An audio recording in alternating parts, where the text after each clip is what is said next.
A crumbling sign swayed in the wind above the orphanage gates, paint peeling and letters faded, hinting at the institution's once proud past. Locals crossed the street to avoid its shadow, whispering about children who entered but never emerged. Parents shook their heads at passing families, muttering warnings under their breath. The journalist, curious and unafraid, found an old notebook tucked in the archives of the city library, filled with names, dates, and reports of vanished children. The papers, yellowed and brittle, hinted at patterns officials seemed eager to ignore.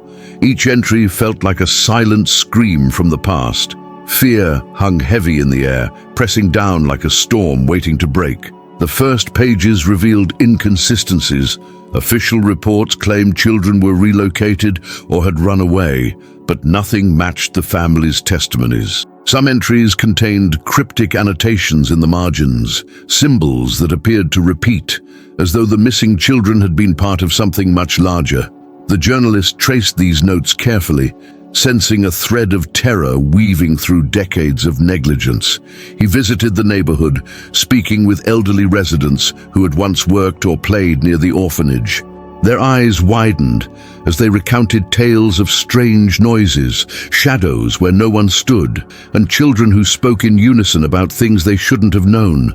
Whispers from the community hinted at a secret wing, a part of the orphanage never mentioned in brochures or municipal records. Some said it was sealed after a tragic fire. Others claimed it had been hidden to protect the children. The journalist, armed with a camera and a recorder, began piecing together the discrepancies. Every alleyway he walked and every door he peered behind seemed to throb with silent warning. A sense of urgency gripped him. The stories were not just folklore. They were breadcrumbs leading to something deeply sinister, something long buried by time and bureaucracy. Late one evening, the journalist examined municipal archives, poring over dozens of case files. Patterns emerged. Children disappeared in clusters, always at night, always under the care of the same staff members whose names seemed to vanish from later records. Even the dates held a rhythm, a cadence that felt almost ritualistic. He could not ignore the growing impression that the orphanage was more than a failed institution. It was a machine of horror, quietly consuming its wards while the world looked the other way. Each new discovery made the hair on his neck stand on end, the past clawing its way into the present. The journalist's research led him to a former nurse, long retired, who hesitated at the mention of the orphanage. Her voice shook as she recounted strange experiments and observations conducted on the children under the guise of education and care. She refused to go into detail, warning only that some knowledge could not be unlearned. The journalist sensed the gravity of her words. He had stepped into a story that no official report could ever fully explain. The shadows of the orphanage's past began to stretch over his own life, the air around him growing colder with each revelation. Something waited behind those walls, and it had always been watching. A broken swing in a nearby yard creaked as the wind shifted, carrying whispers of laughter that didn't belong to the present. The journalist returned to the gates at night, peering through the iron bars. Moonlight revealed shapes in the windows, tiny silhouettes moving in patterns too precise to be children at play. Fear mingled with fascination as he documented everything, the sense that the building itself had a consciousness pressing down on him. He understood that the orphanage's reputation was no accident. Every missing child, every strange pattern, every ignored report was part of a history that demanded recognition and reckoning. By dawn, the journalist had compiled a detailed map of the orphanage, noting exits, locked doors, and rooms that appeared to have been altered over time. His heart raced as he realized that the horrors hinted at in the reports were only the beginning. The orphanage was alive with secrets, each one darker than the last. As he prepared to step inside, the wind carried a final, haunting note, a faint chorus of children's voices echoing in a harmony that made his skin crawl. He took a deep breath, knowing that whatever lay beyond the doors would challenge everything he believed about safety, innocence, and human cruelty. The children arrived under a grey, overcast sky, their small hands clutching bags that smelled faintly of home. The gates of the orphanage loomed over them, iron bars twisting shadows across the gravel path. Staff members greeted them with smiles that didn't reach their eyes, voices too high-pitched, laughter that ended abruptly. Some of the children exchanged nervous glances, sensing an unspoken tension behind the cheerful facade. The youngest clutched a worn teddy bear, eyes wide with excitement and fear. Every step toward the entrance seemed heavier than the last, as if the building itself weighed on their shoulders, pressing a silent warning they were too young to understand. Inside, the air was stale but warm, a deceptive comfort that belied the whispers of the past. The hallways were long and lined with polished wood, but a faint odor of antiseptic and something metallic lingered. A small group of children wandered off, curious and unafraid, drawn to doors that were firmly locked. One boy, taller than the rest, pressed his ear against the wood and heard faint scratching sounds inside. Another child noticed instruments neatly arranged on a table, their purpose unclear but ominous. The innocence in their eyes contrasted sharply with the silent menace that seemed to watch from every corner. The staff guided the children to their dormitories, offering simple meals and warm blankets, but the gestures felt rehearsed, mechanical.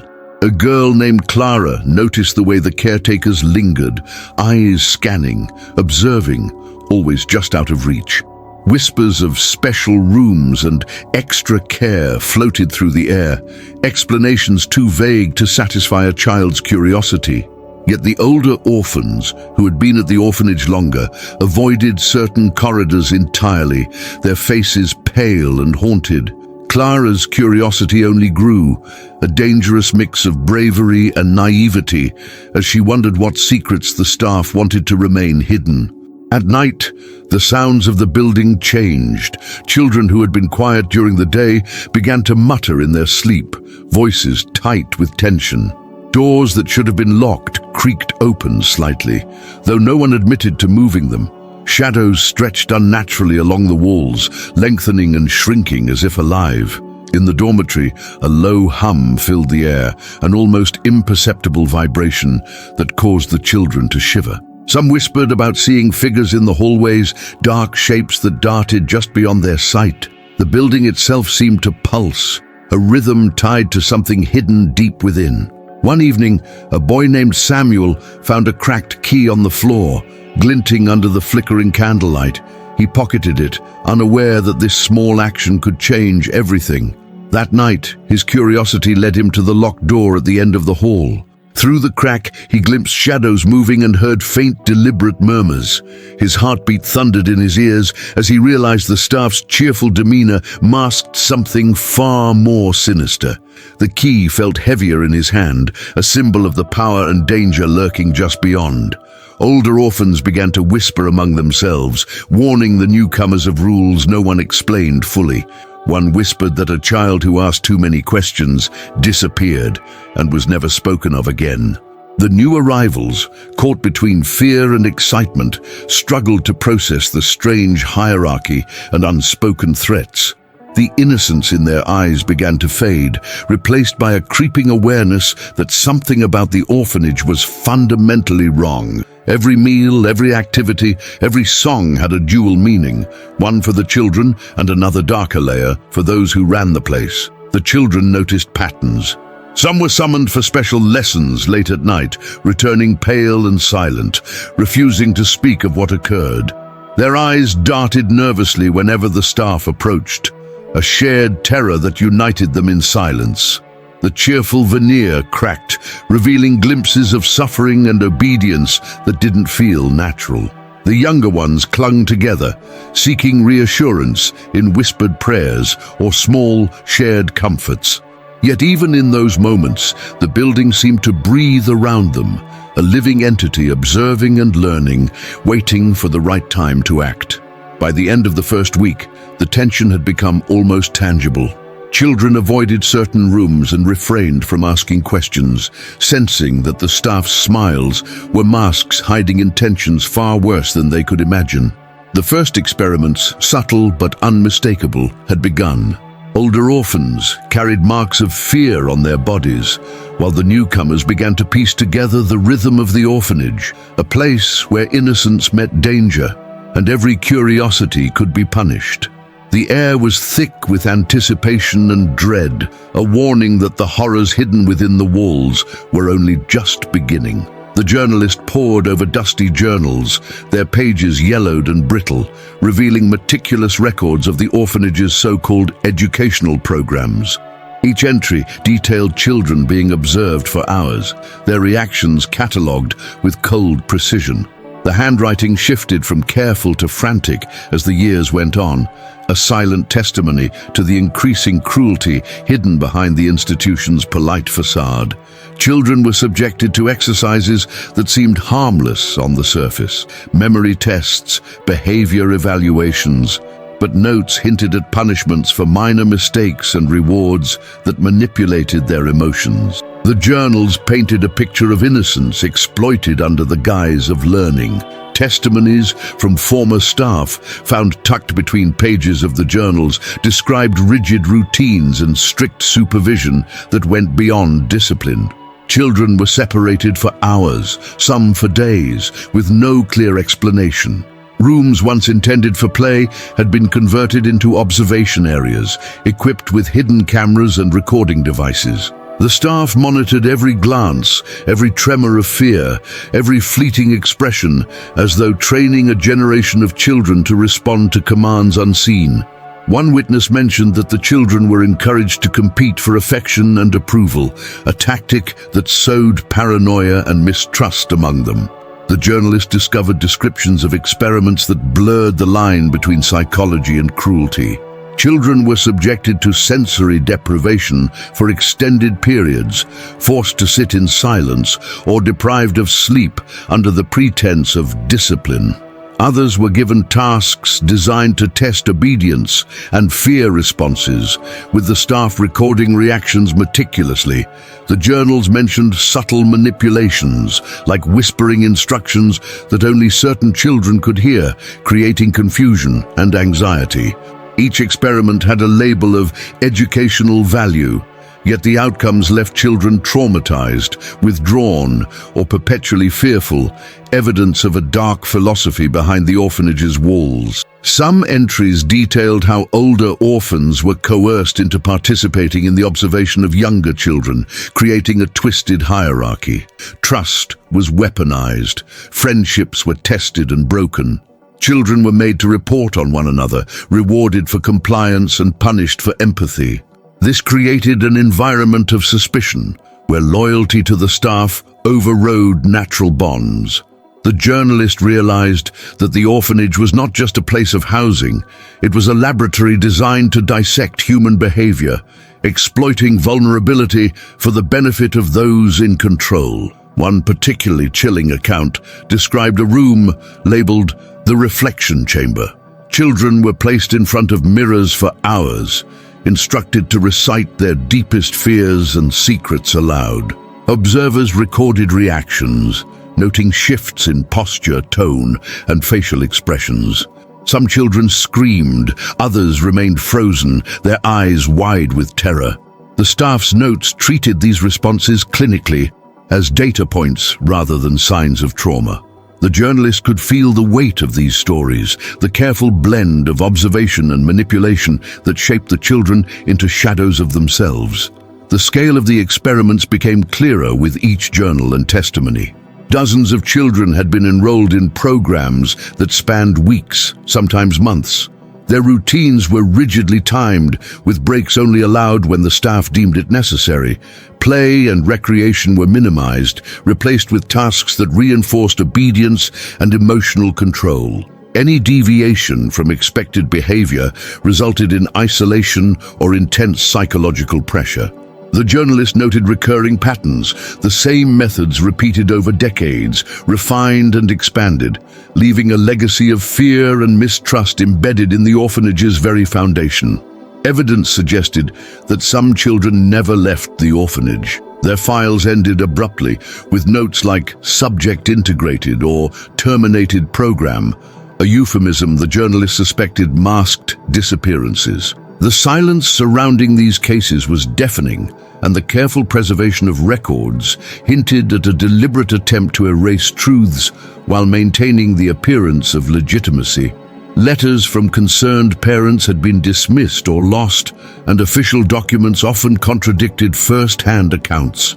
The orphanage, once respected, had become a place where innocence was consumed by systemic cruelty, hidden behind a veneer of propriety. By the end of the chapter, the journalist realized the full horror. The orphanage was not simply negligent, but intentionally cruel. The experiments were calculated, their psychological impact profound. Children were shaped, manipulated, and observed in ways that defied moral comprehension, their suffering reduced to data. The staff's true intentions, to dominate, control, and mold children into obedient, traumatized subjects, were laid bare. The building itself, once a sanctuary for orphans, was now a testament to methodical terror, a laboratory of fear where childhood had been weaponized. The journalist descended into the orphanage's basement, a space long forgotten and blocked off by false walls. Behind one of these panels lay a narrow corridor, damp and suffused with a musty odor. The walls were lined with old equipment, metal tables, glass containers, and charts covered in faded ink.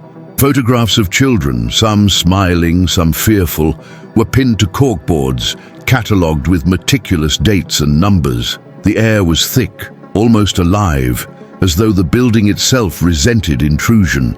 Each step echoed, amplifying the sense that the rooms held secrets far darker than imagined. As the journalist explored further, he noticed doors that led to even smaller chambers. Each contained remnants of experiments, instruments designed for observation, chairs with restraints, and faint marks on the walls indicating repeated use. Some rooms had strange symbols etched into the wood, unrecognizable yet intentionally placed. The photographer's flash revealed old toys, abandoned but eerily intact, as though children had vanished mid-play. The sensation of being watched grew with every corner turned, the shadows lengthening unnaturally in the dim light. Some of the journals recovered from these rooms described what the staff called special trials.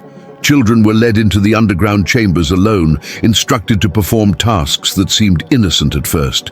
Yet, reports indicated that some of them never returned to the surface. Their absence was documented with detached clinical language, subject unaccounted for, or lost to observation. The journalist could not ignore the horror.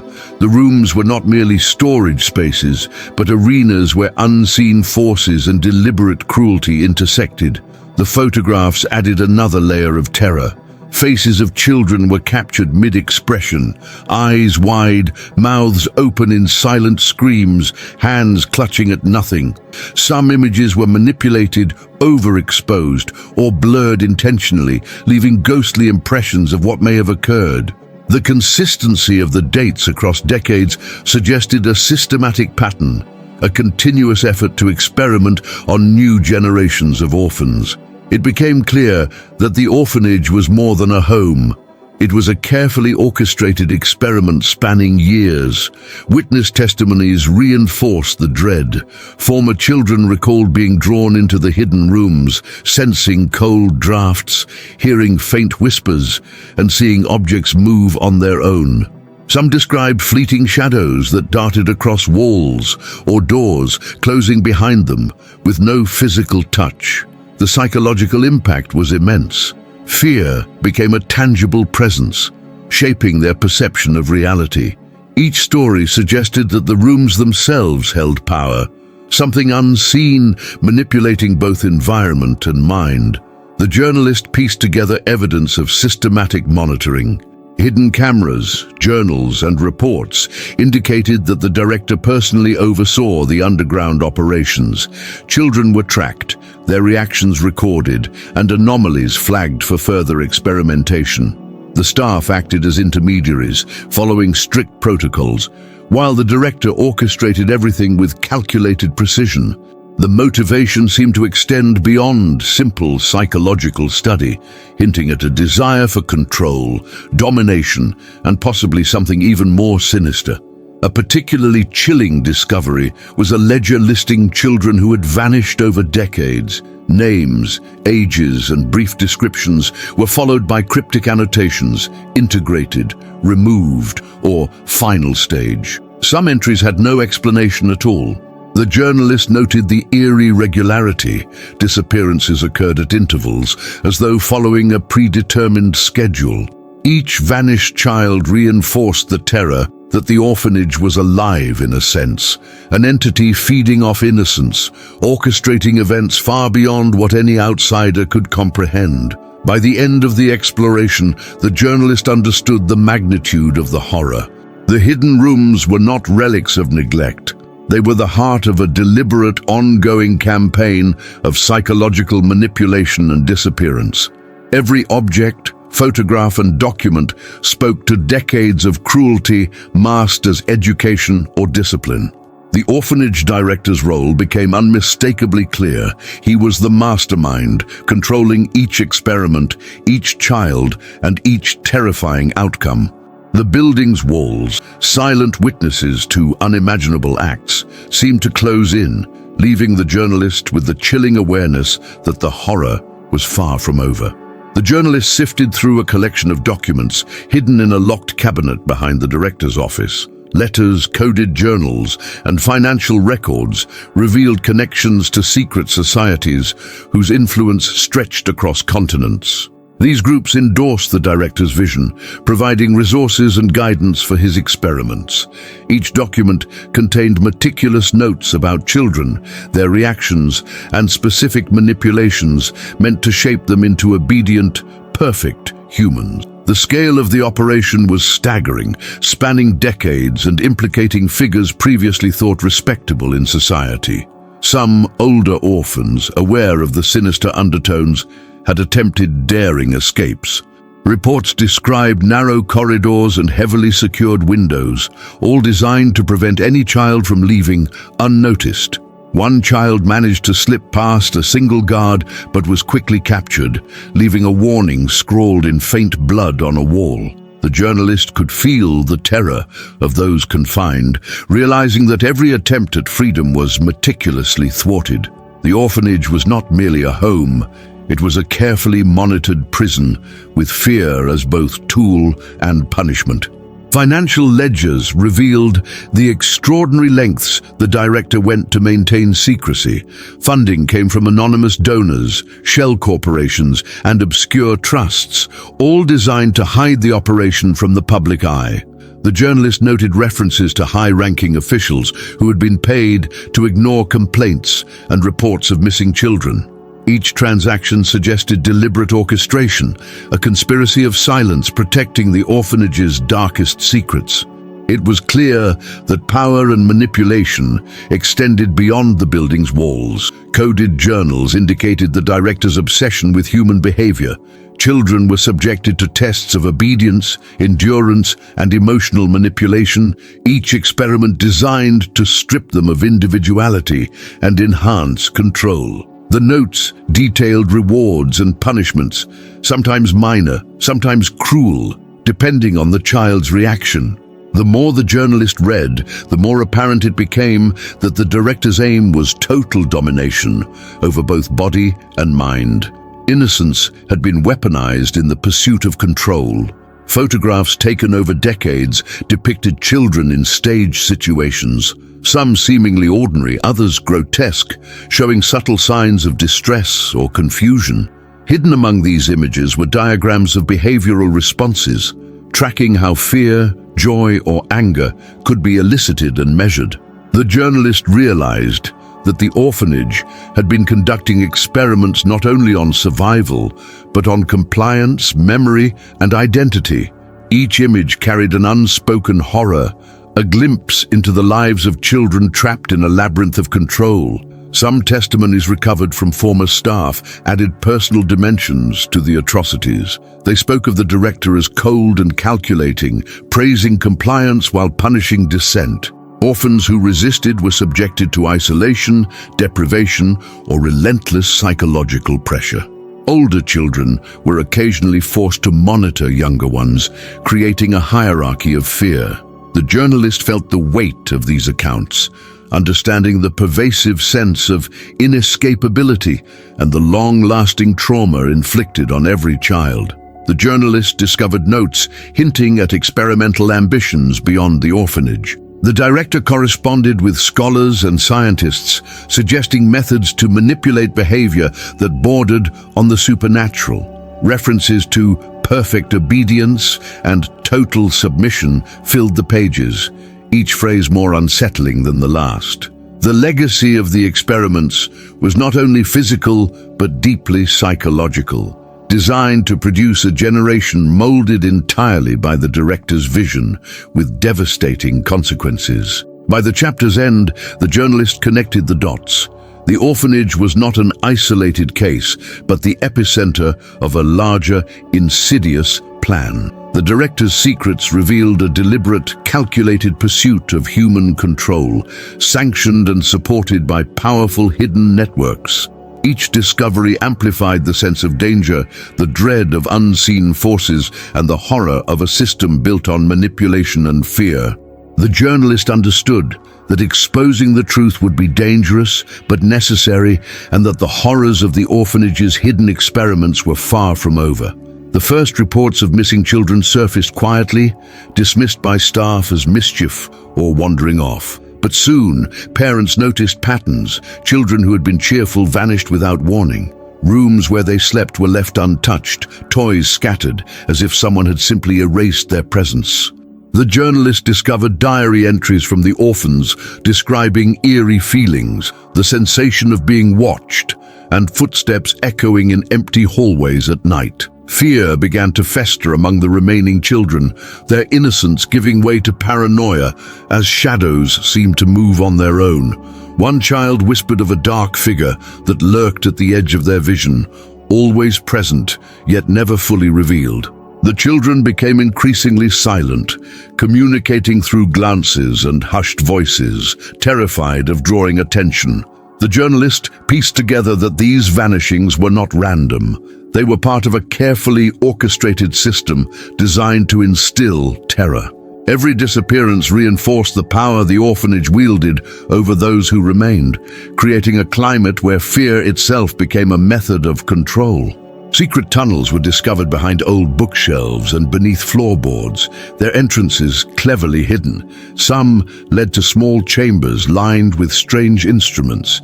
Others simply ended in darkness, leaving the journalist to speculate where the children went. Notes in the director's hand described moving subjects through these passages for unspecified experiments, with no mention of consent or morality. The hidden architecture of the orphanage amplified the sense that escape was impossible, and the children's fear grew with every new corridor discovered.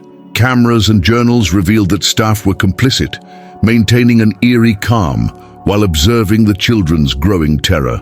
Certain members were instructed to act kindly, while others enforced discipline with subtle cruelty, creating a disorienting psychological effect. The journalist realized that this duality was intentional, a method to manipulate emotions, ensuring compliance and heightening fear. Every interaction in the orphanage was measured, calculated to reinforce the omnipresence of authority, turning the children's home into a maze of dread. Whispers among the remaining orphans suggested supernatural interference. Some claimed to hear voices calling them by name when no one was near, while shadows seemed to move independently of any light source. Though skeptics might dismiss these accounts, the journalist noted that multiple children described identical phenomena. The convergence of psychological manipulation and possible otherworldly forces created a chilling uncertainty, making it impossible to distinguish between hallucination, fear, or reality. Parents visiting the orphanage reported unnerving encounters, doors that would not stay closed, hallways appearing longer than before, and sudden temperature drops. The journalist connected these reports with the children's disappearances, noticing that the orphanage itself seemed almost alive, responding to fear and resistance. Each anomaly reinforced the sinister power the institution held, creating a suffocating atmosphere where the boundary between safety and danger was blurred. One night, the journalist received a tip from a former staff member who had fled in terror. They described seeing a child vanish into a hidden room, never to be seen again, while the staff pretended nothing had occurred. The tunnels and secret chambers had been used for decades, ensuring that no one could trace the fate of the missing children. This revelation confirmed the systematic nature of the disappearances, heightening the urgency to uncover the orphanage's true purpose before more children vanished. By the end of this chapter, it became clear that the orphanage had complete control over the children, both psychologically and physically. Fear was weaponized, secrets were protected, and the remaining orphans lived in constant terror. The journalist realized that escaping the orphanage was nearly impossible, and that the disappearances hinted at something far more sinister than mere neglect or cruelty, an intentional, almost ritualistic control that left the children powerless and trapped. At night, the orphanage took on a life of its own. Whispered voices echoed through the halls, soft at first, then rising in pitch as if the building itself was speaking. Footsteps echoed in empty corridors, and the faint sound of crying seemed to come from behind walls where no child was present. The journalist recorded these phenomena, noting that multiple former orphans described the same experiences. They spoke of walls that breathed and hallways that twisted unnaturally, as if the building's architecture conspired to disorient and terrify its inhabitants, trapping them in a perpetual state of unease. Former staff members, when interviewed, revealed a careful orchestration of fear. They admitted that sounds were sometimes staged, but many claimed to have heard unexplainable voices and footsteps themselves. The children were often instructed to respond to these noises, reinforcing the sense of an omnipresent authority. The journalist noted a disturbing pattern. Fear was used deliberately, not just as punishment, but as a method of control. Every whisper, every creaking floorboard seemed to extend the orphanage's psychological grip over the children, leaving them constantly on edge. Orphans described hearing instructions delivered in hushed tones, coming from the walls themselves. Some obeyed blindly, while others froze in terror, unsure whether the commands came from staff or some unseen entity.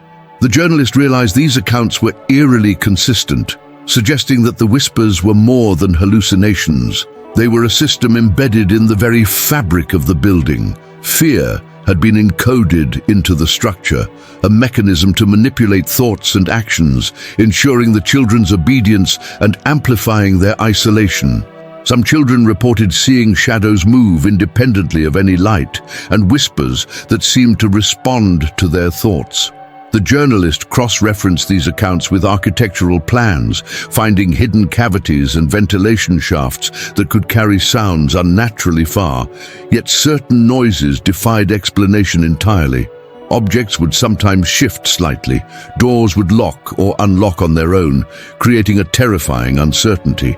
The orphans' reality blurred with illusion, and the journalist noted that the building's design seemed intended to make every corner a source of anxiety. Even older orphans, who had experienced the orphanage for years, admitted to feelings of oppression and manipulation. They spoke of the breathing walls and the suffocating atmosphere that prevented restful sleep, leaving them perpetually on edge. The journalist observed that these experiences were universal, cutting across age and background, indicating that the horrors were systematic rather than isolated. The building had become a character in its own right, a silent predator feeding on fear and shaping the children's behavior in terrifying ways. By the chapter's end, it was clear that the orphanage was not just a place of physical confinement, but psychological imprisonment. The whispers, the footsteps, the crying, all worked to destabilize the children's minds, eroding their sense of safety and reality. The journalist concluded that the building itself functioned as an instrument of terror, a carefully engineered environment where every sound, shadow, and tremor was designed to maintain control over the children. The horror had become omnipresent, inseparable from the walls that enclosed them. The journalist delved deeper into forgotten archives, unearthing footage that had never been publicly released. Grainy black and white films showed children in stark, sterile rooms, their expressions a mix of fear and confusion. Some of the older orphans were seen being separated from the younger ones, subjected to tests that seemed both psychological and physical.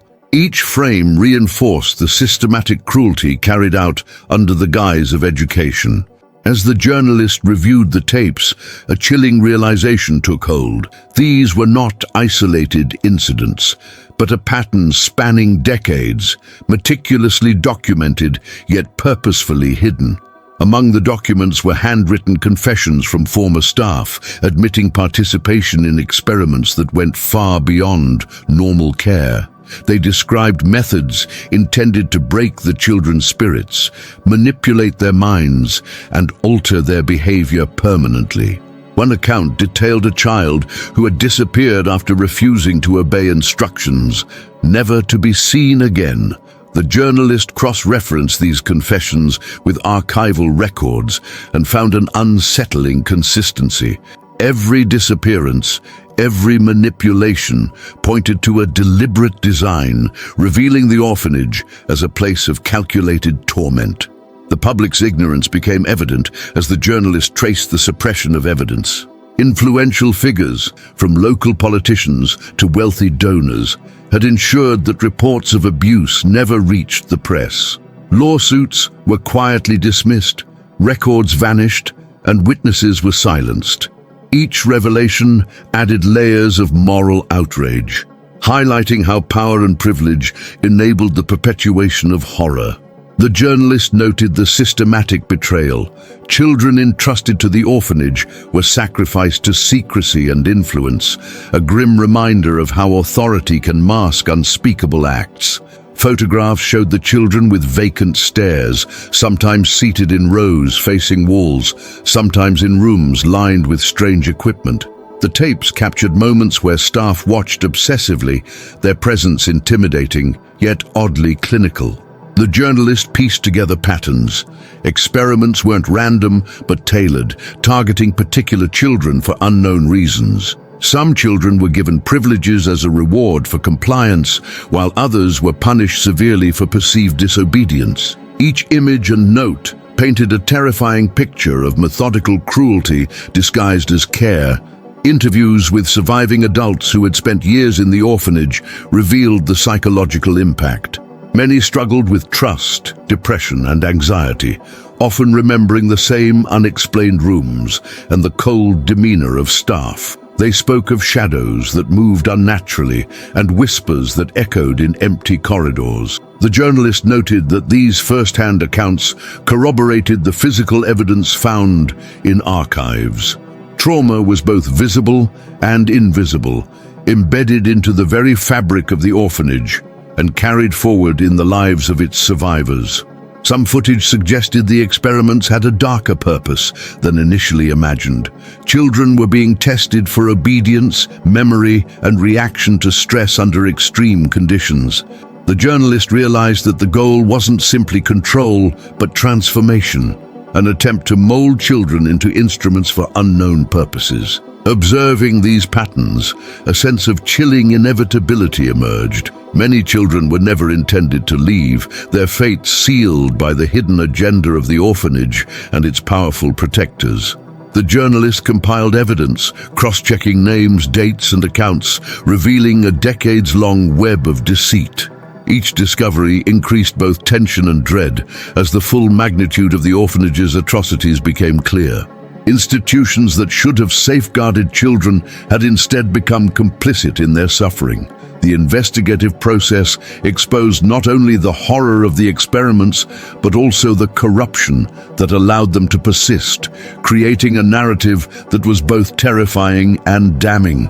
By the chapter's end, the journalist prepared to confront the current administration of the orphanage, armed with proof of crimes that spanned generations. The weight of truth was almost unbearable, knowing that some children had been permanently lost to the system. Every file, tape, and testimony pointed to the same conclusion. The orphanage was a house of horrors, and its legacy had been carefully hidden from the world. The stage was set for a final revelation, where the scale of suffering and manipulation would be fully exposed, leaving no room for ignorance or denial. Years after its closure, the orphanage stands abandoned, a crumbling facade hiding decades of unspeakable horror. Nature has begun reclaiming the grounds, but the building exudes a presence that seems alive. Locals whisper that lights flicker in broken windows, and some swear they've seen fleeting shadows of children moving inside. The journalist notes that while authorities claim the site is empty, the lingering energy of past suffering permeates every hallway. The abandoned orphanage is more than a building. It's a monument to cruelty that refuses to be forgotten. Explorers who dare enter the orphanage report eerie experiences. Footsteps echo where no one walks, and the distant sound of children's laughter chills the spine. Some swear objects move on their own, and walls seem to breathe with a memory of the past. The journalist collects these accounts, recognizing patterns that mirror the archives. Fear, confusion, and inexplicable phenomena. Even in its decay, the orphanage seems to continue its silent observation, as if the shadows of those lost children remain trapped within its walls. Local historians recount attempts to repurpose the building, each ending in failure. Workers abandon renovations abruptly, citing feelings of being watched or hearing whispers urging them to leave. Insurance claims and legal disputes fail to explain the repeated accidents and injuries. The journalist interprets these stories as echoes of the past, manifestations of the unresolved suffering endured by countless children.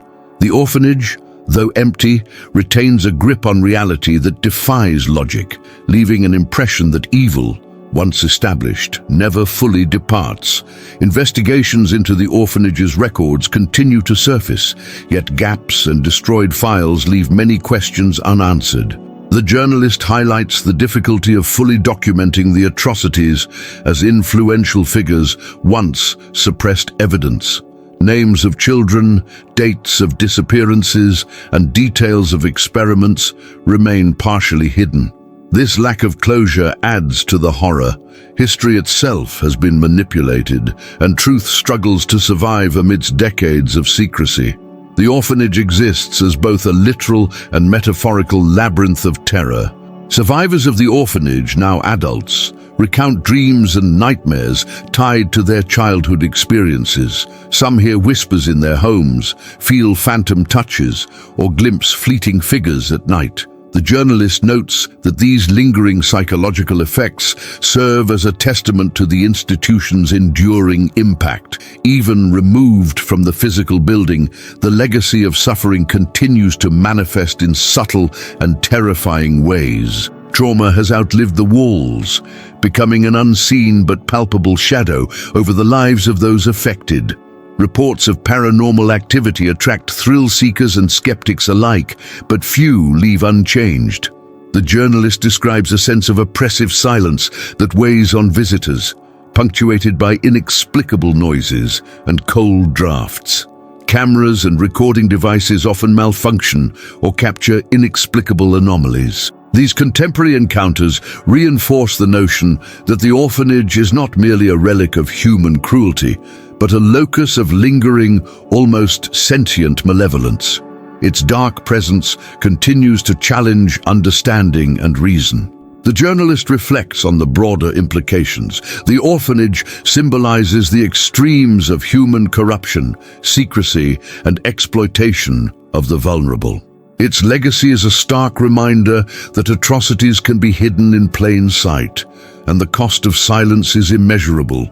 Those who study the case are left with a sense of moral responsibility, grappling with the knowledge that horror can endure long after perpetrators are gone. The building itself, though abandoned, serves as a warning etched into the landscape. Some evils never truly die. In conclusion, the orphanage remains a haunting enigma, a place where the past refuses to rest. The journalist's findings illuminate decades of suffering, yet many questions remain unanswered. Rumors, shadows, and whispers ensure that the story persists, captivating and terrifying all who encounter it. The public may never fully grasp the scale of the horrors, but the orphanage continues to embody a legacy of terror, leaving an indelible mark on history. It is a chilling testament to human cruelty and the unknown forces that may linger where darkness once ruled.